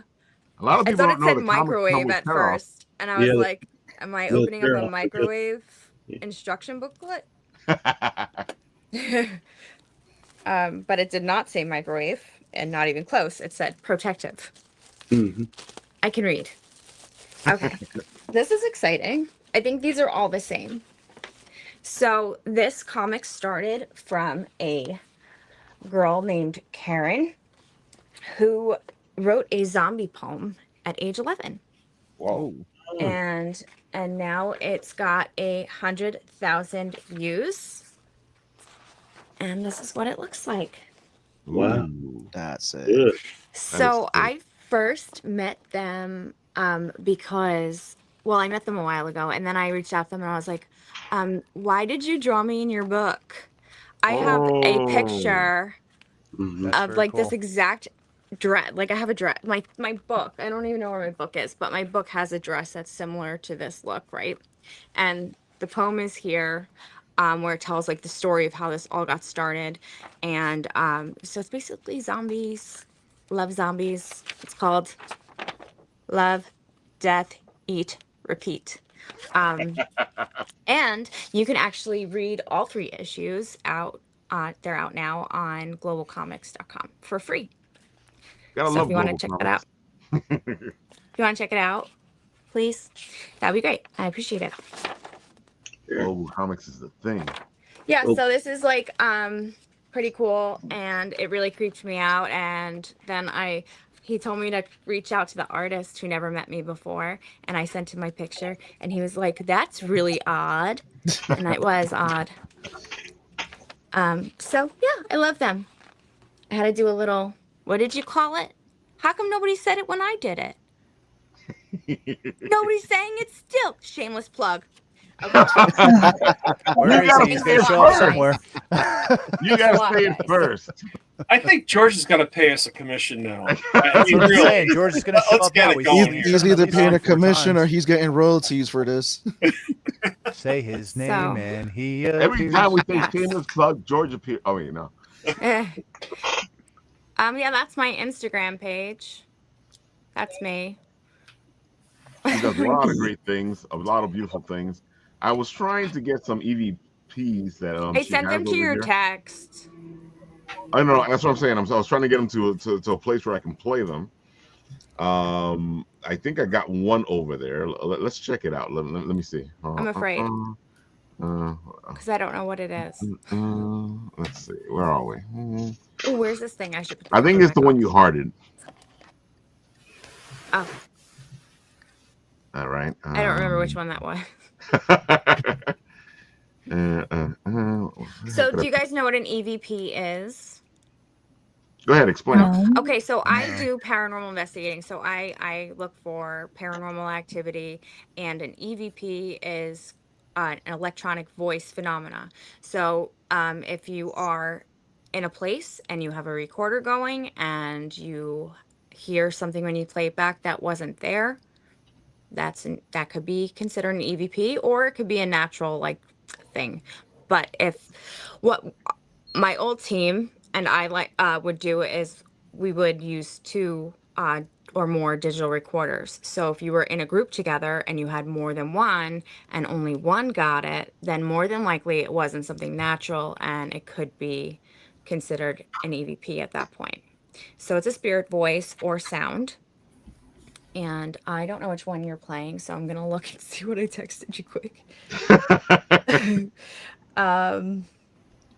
I'm like Dory the fish, meets like, I don't know, Marilyn Manson. Not really Marilyn Manson. I couldn't think of anyone off the top of my head quick. Oh, this one's scary. Oh no. So these EVPs are from Long Island Paranormal Investigators when I was part of their team. This one is right before I joined their group. If we could get it to play. All right, If we'll not, I'm find just out. gonna play it on my cell phone and hold it up and be like, listen. All right, tell me if you hear this.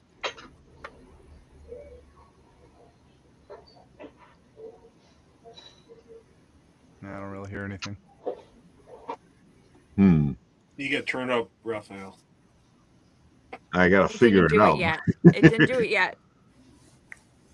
All right, let's see. It's not letting me like do what I usually do. It wouldn't let me do anything. Exactly. I couldn't even like put it. See, folks, even hold on. the paranormal I'm playing it for sound. my phone. Let's see It's if that gonna works. suck. Go And for I'm it. so sorry. It's gonna be horrible, but you'll hear it, I promise.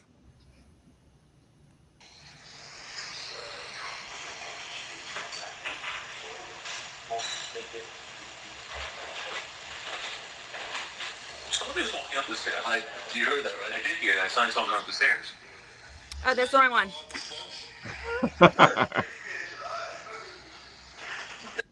Okay, so that was the wrong one.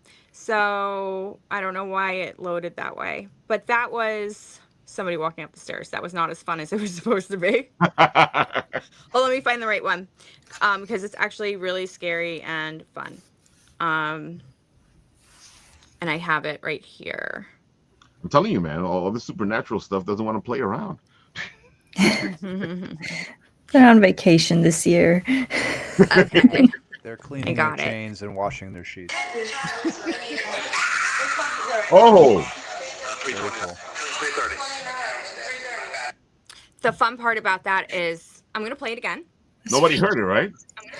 Right. Nobody reacted to it. Right. No, Shannon, you freaked me out the last show you were on. Now you're Right. freaking me out I again. to It's do like this right I didn't before sleep. Bed. Right before bed. Oh gosh. Okay, so oops, one more time. Why am I that person? Okay. Oh. Courtesy of Long Raphael, Island you Paranormal can't have her on the Investigators. show anymore. If she is, I'm sorry, man. This is like freaking me out. Dude, I can tell right away. I know that, but come on, let's go. I could tell right away that hostess with nobody the else heard it. ghostess. There was no reaction to the scream. And There it was was no such reaction. I heard the scream, but that just feels like New York. The people Yeah, that it were feels in like there. someone That just feels like any part of the train in New It is York. like New York, I gotta say. Like, Point. It's like that here in Tokyo too. People will be like doing something insane across the street, and everyone else is just like, nah. I'm desensitized at this point. Like It takes a lot This was done. This was make me.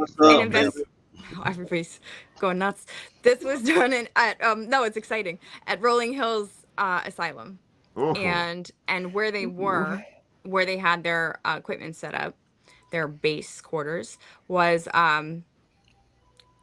the old electroshock therapy room. Oh, it gets worse, folks. That makes sense. I feel me hurt. It gets worse. You're supposed to say it gets better. It gets so much worse. I can play better. more unless you're It's like scared. onion. It's like an onion with layers. Keep going. Peel them back. Okay.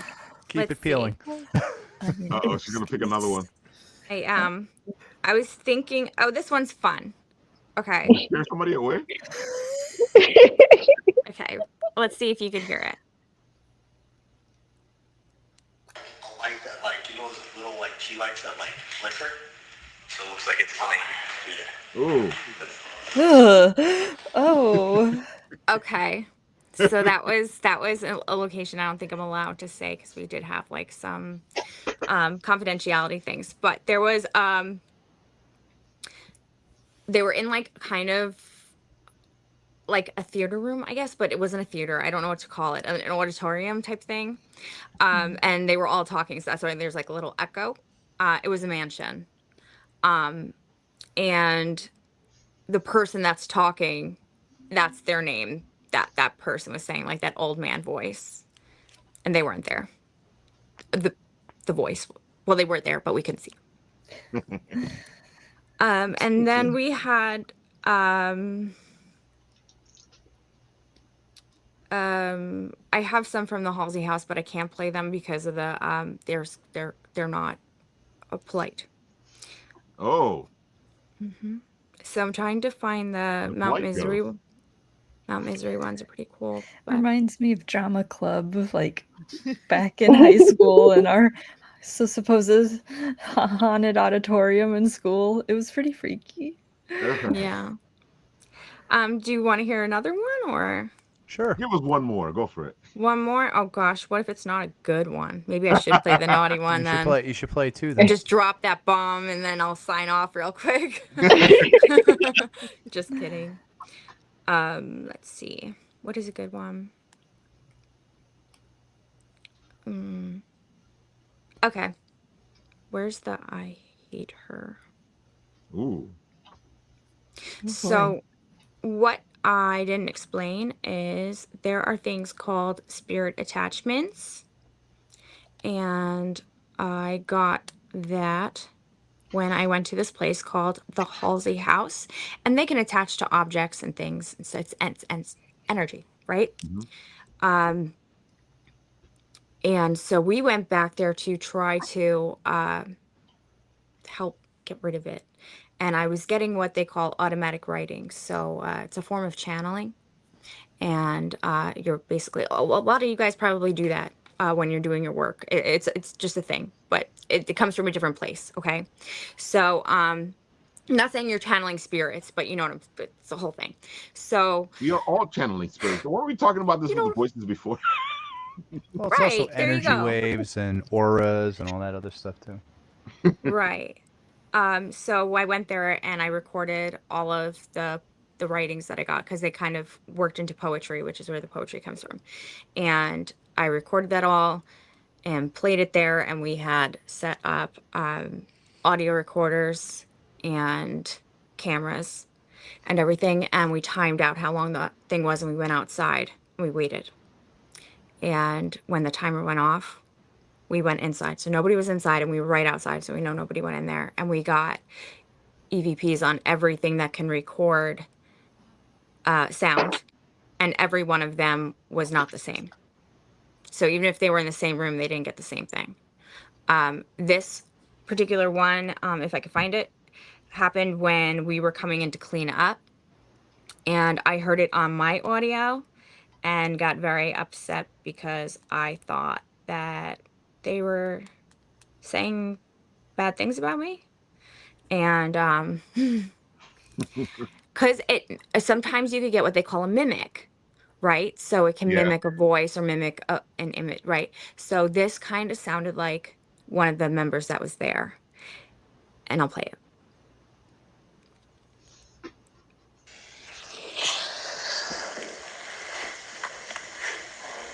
Right there.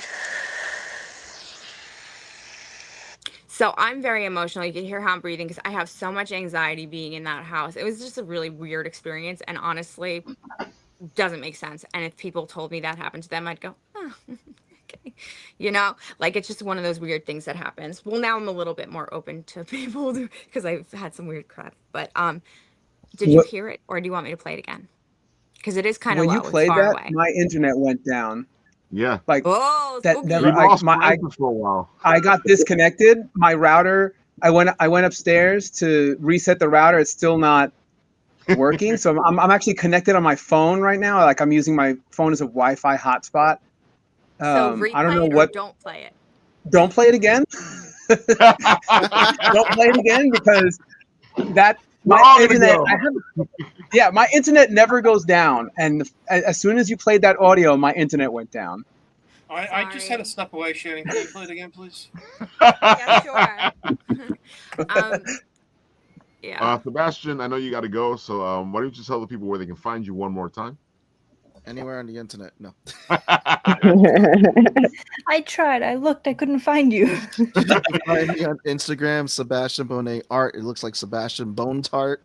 It's perfect marketing right there. You can go over on Patreon and find me at patreon.com/Bonet Studios, or just I guess Google me. I don't know, but Medusa's Cascade is one of them. But yeah, Sebastian Bonet Art. That's where you can find me on Instagram. Yay. Oh my Okay, God! cool. I already put his Patreon over there. I will share with you his Instagram so I don't hear. But Ralph, why didn't you just put it up there? Because I'll find it myself. Yeah. You know, you're supposed to give us Just the can't information. spell. I am impersonating somebody, and they get upset every time I do so. Who you impersonating? I know it's not me. Oh, there you go. You guys have him right there. Go check him out. You're welcome anytime, bro. You know I'll come and crash. I'm sorry, but I'm turning into a pumpkin now. I I love will definitely pumpkins. tell Eli you said hello, by the way. Yes, love please do. See, everybody, be safe. Bye-bye. Beautiful night. Be well, stay healthy. And then there were 6. Well, that's 9, Ralph. That's 9. Where's your math? You could play like Oh, Grand yeah. Theft Auto. You tricked me. I was like, he's right. There's. All right, folks. Here we go. Let's do the roundup here. Bitsy, why don't you start first? Tell the people where they can find you, all the good stuff. Go for it. Oh, we're leaving already? I wanted to show one more thing. We're kind of wrapping up, but it's not really leaving. Okay. Well, We're still with you, dear. We I got have at least to- I have another to hour sh- and a half. Don't I have worry, to Bitsy, go for shamelessly it. plug. Uh-oh. Sorry, what? Do Where's, it. Where's George? Do it. Scratching the Do walls. it. Do it. I just shared. Oh, thank you for showing that. That's my We don't need to talk about that right now. Then like minutes ago, bigger news than my Twitch. I mean, you feel free to follow me if you want, but no. My husband just launched a YouTube channel, and he was not supposed to debut until next month, but he texted me while we were live saying, I posted my first video. So I linked that in the private chat, and it's a little cringy, it's a little silly, and I was thinking maybe we could watch it together. He is a bean persona, so he has made a. Oh, it's a bean, all right. I call him like my sweet Azuki bean, so it's like a little red bean. Do you want to pull it up? Wait, There I'm we not Okay, we can are. see it. There we go. And now I'll play. Spam him. Where are we? Look, man, play. Give me 60 seconds, and I promise by the end of this video, you'll have made your very first pixel art. Step 1. Google yourself some free pixel art software, and go ahead and choose one of the first few options. Personally, I use Asaprint, but it is $20, so stick with the free stuff if you ain't got any moolah. Step 2. Make an 8x8 canvas. Why such a small canvas size? Because we're going to do something super easy, and I don't mean your mom. Step 3. Recover from that burn and follow along as we make this simple-ass apple. Make a red kind of square shape. Fill a day with that same color. Add a highlight to the top left and a shadow to the bottom right. Next, add a brown pixel to the top middle for the apple stem. Then, some nice greens for the leaf. Finally, play with the colors until they seem just right. Now when you zoom out and see at its actual size, it should look like an apple. Step 4. Give yourself a thumbs up, because you've just made your first step towards becoming a pixel artist. Obviously, there's more to it than just this, but we've all got to start somewhere. In my next videos, I'll show you where to go from here, so make sure you like the video and subscribe so you don't miss a thing from this bean. Give me 60 seconds, and I promise That was great. And I folks, I did not influence him to make an apple. I did not influence him to make an apple. It was a coincidence. You know, Apple TV, and we're celebrating our 10th anniversary. You know, it just He just knew. He just knew. People are going to start He just felt randomly giving Ralph apples now. When the time to see him. Now you know how to do it. You can make him some apples. Oh, great. So Go spam him. Give him a bunch of thumbs ups. He spent hours on this video, like weeks. Well, tell him we I laugh. know, so sweet. You had me in the first half, not gonna lie. Oh, great. He's pretty silly. So Bitsy, now follow that up. Tell the people the good stuff, where they can find you, all that going for it. So you can follow me at Bitsy the Alien, all the places. I am your purple, blue, pink, and green Fran. I'm a artist, a live 2D rigger, so I make VTubers, and but I am also a writer. That's why I'm here on the WrittenWrit. So Exactly. yes, I write lots of stories. They all have far too much world building for the for any sort of health, I suppose. I gotta say, and yeah, we've dived into your world. It is a MMORPG. Just it's a waiting to whole happen. We know that. It's a trip. So yeah, if you're into my nervous energy and my shy, sweet vibes and world building, follow along, support the Kickstarter. We're gonna try to one day. My goal is anime. I want to make an anime one day. So stick around, climb aboard the mothership. Yeah, love to have you. You guys gotta watch her videos. They're fantastic, and I gotta say, soothing and relaxing, actually. Oh, thanks. Yeah, the mothership is supposed to be a safe place. And that's what you feel like when you're watching it. It does give me Mr. Rogers vibes, actually. Oh, really? A quirky Welcome Mr. aboard. Rogers, but Mr. Rogers. I mean, I think it's a smooth voice. Just realized what you said. I'm sorry. All right, let's see. Charles, your turn. Go for it. Yes, sir. So we are going to launch Cold Cutter number 5 tomorrow night, 8 p.m. on Phil Ruster's Facebook channel, and also his Creator Con YouTube channel. So it'll launch live tomorrow on Kickstarter, 8 p.m. You can follow my stuff over at Facebook at Charles W. Morgan, and also the Art of Charles W. Morgan. And on the Instagram, I think it's charles.morgan.5, I believe is it. So anyway, appreciate you guys. Sign up, do what you can to help us out. We'll try to get to our goal as quick as we can. And we got some pretty good covers, I think we've come up with this time. I got a good team. I agree. So, well, thank you. Yeah, we got a good team. We got Joe Rubenstein inking on one cover, and some of the stuff we got for the catch up, you can actually get all 5 books. So if it interests you, all 5 books are available. We've got covers by Larry Stroman. I got a Mark McKenna ink cover. I don't want to leave anybody out. A few other people. That's just not coming. Sorry. You. Yes. About you. My mind's freezing up right there, but myself. I've done most of the covers, and I've got some, there we go. You gotta add yourself in, brother. I'm pencil and ink most of the covers, and I got some good colorists. Jesse Heege colored most of them. Alina Vargas, she's a new young colorist that I brought on to do some covers.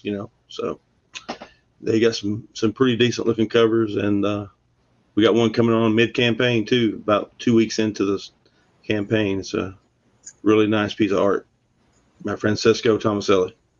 So it's so funny because Francis is still having trouble over there after the ghost story. Oh, yeah. Yeah. I think Francis got bugged by the ghost story. My internet keeps going down. I'm gonna head out because it keeps disconnecting. Tell the people where they can find you and all the good stuff. You were next on the list anyway, so go for it. All right. So you can find me on Comics Kingdom. So it's comicsKingdom.com/suburban-fairy-tales. So you can go right there, or just go. You go to the comics section, and it's alphabetical A to Z, and you can just click on Suburban Fairy Tales. give me a follow over there, and also on Instagram at Suburban Fairy Tales, all one word. There you have it, folks. Go check him out. He's fantastic. His script is amazing. You'll be laughing. You'll be crying. You'll be having fun. And hopefully, you'll have better internet than I'm having right now. We'll just blame Shannon for it because she told the ghost story. Yeah. She messed you up. I am making the faces I'm making because you don't know how many times I've done like podcasts where like the electricity just like it gets all messed up, and so like I feel really guilty, and it's usually they're having me on to talk about that. So I'm like, that's really weird. Where's Charlie? So I will Charlie take around? Where is he? Yeah, this little demon. I gotta say, Francis and Shannon started this because they brought these guys out. Now they're running around the house rampant. Chucky's not where I put him. He's moved. He must have cut your internet wire. Exactly. So you can't call for help. I love the second Child's Play. It's a great movie. Shannon, you're really freaking me out now. Will you stop it? Like, come on. You're not worthy. Francis, we'll have you back on. No problems. You're always a great pleasure to talk to. Well, have a good night, everybody. It was good seeing you. Have a good night. Good night. And tell Charles good night too. Good night. I just realized we I have will. matching lips. Hi, Chucky. Wait, I'm not moving his arms. We'll be friends to the All right, end. have a good one. Thanks for having me on. This is the end. Stay friend. well, stay healthy. See you later. You too. You too. And then there were 5. No. Oh my God. Ralph, you got to get more than one hand in this. I mean, Ralph, I know What are it's you late. talking about, man? It's late, Ralph. I get it. Oh my God. 5. Paul, why don't you tell the people where they can find you and all the good stuff? Go for it. Me Yeah, or Blake? Paul. Me. You can find me all over social media at Time Enforcers. There's 2 E's in that. So if you Instagram, Facebook, YouTube, Twitter, I don't know, TikTok, all over the place. Anyway, and then we got our donations for tax deductible contributions. You can go to go.timeenforcers.com/FA, and any donation is greatly appreciated. We're trying to raise $1,000 so that we can go for bigger grants through national organizations. So I appreciate any donations you guys make. Thank you very much. There you have it, folks. Time Enforcers, great game. Help Love it. Paul help you have fun with history. I love that. Thanks. All right, really Mr. Blake, go for it. Yeah, you can find me on Instagram and Facebook at Blake Zawadsky, BlakeZawaddzki, and also follow all these other amazing artists and creators, as well as other ones that I'm always plugging on my Instagram stories. So, Folks, yeah, this guy is amazing. If he sees your project, he's probably going to share it. yes, I believe in good vibes and positive reinforcement. So, and yeah, like Ralph said, we'll be at the Urban Action Showcase this weekend. I'll be at a lot of other conventions next month, and there's some other awesome conventions in the next month or so. Like I said, I'll be Charles at Hot Flips. You probably see Hot Flips at a lot of the different conventions. I'll be at his convention in Long Island on the 2nd of November.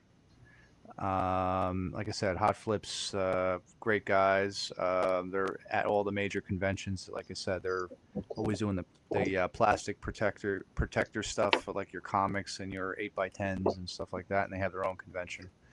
Eli and I were going to be at Urban Action Showcase on Saturday. Where else am I going to be? I am not going to be at Garden State Comic Fest Vineland, but there's some outstanding artists and creators that will be there, and Dave and everybody always puts on a great show. I'm also going to be my first 2026 convention. the Super Jersey Comic Expo. I will be there in April. Shout out to those guys showing some love, and I appreciate that. Where else am I going to be? Yeah, I will be at Vampires in New Jersey. And I am going to be expanding more into 2026, more out-of-state conventions. And yeah, also, I hear you guys. I appreciate the support, and we appreciate the support. I have to follow up with a lot of comic book stores that want to carry Philandra in 5 different states. It's just I'm a one-man band, and among other things, I appreciate your patience. So just thank you for the support. There you go. If you need some help distribution, let me know. I might know a guy. Thank you. That's Yeah, not like a I still said. New York. I might know a guy. Yeah, it's I just, know a guy. like I know a lot of people that I know. I'm comic book stores, they want to carry Philandra, and I do appreciate it. It's just getting around to It's it. hard getting it there, yeah. Oh, Well, it's not even that. It's just so many other things going on, and you got to make the time and follow up, and don't get me wrong, I'm very appreciative, and as we all are.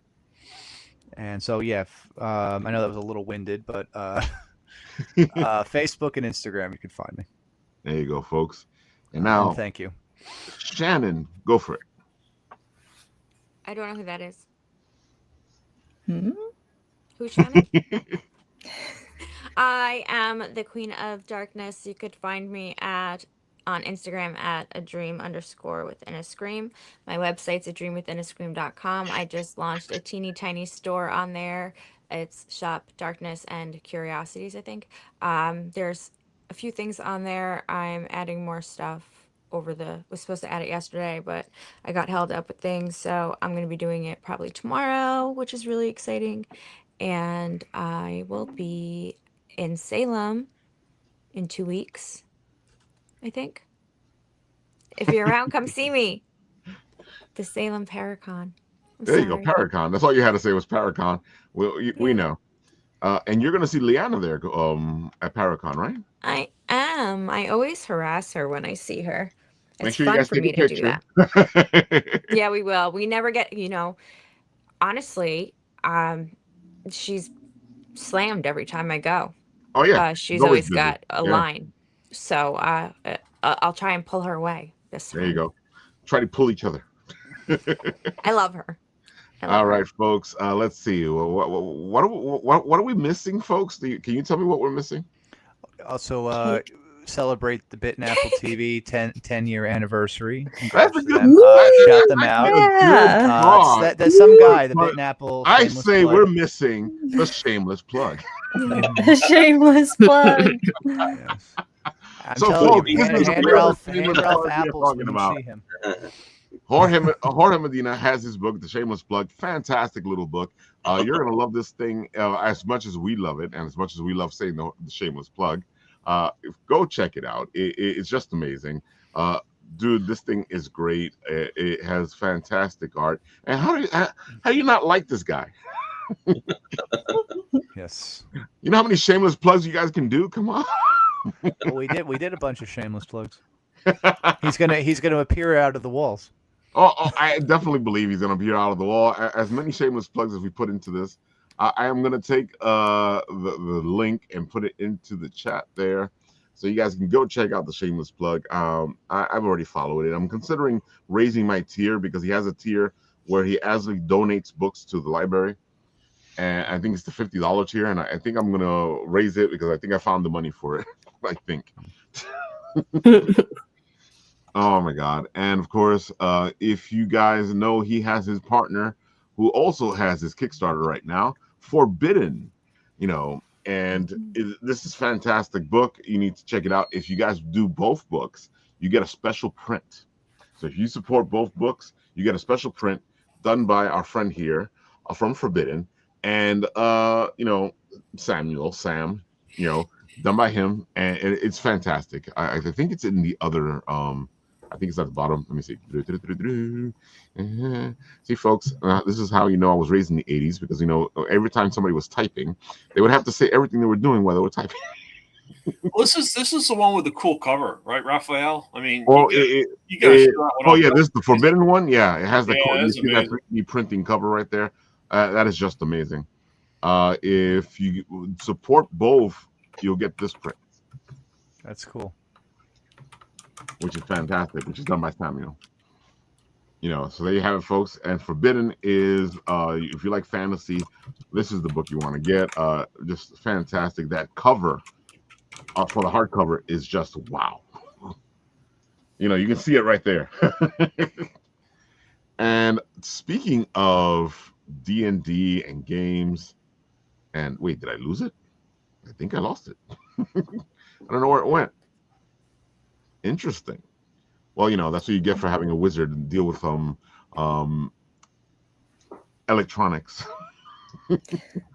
But I will say our friends at Starside will be here Monday, hanging out with us, talking all about their book, Starside, which is fantastic. This puts together their first, I think, 7 issues into one volume.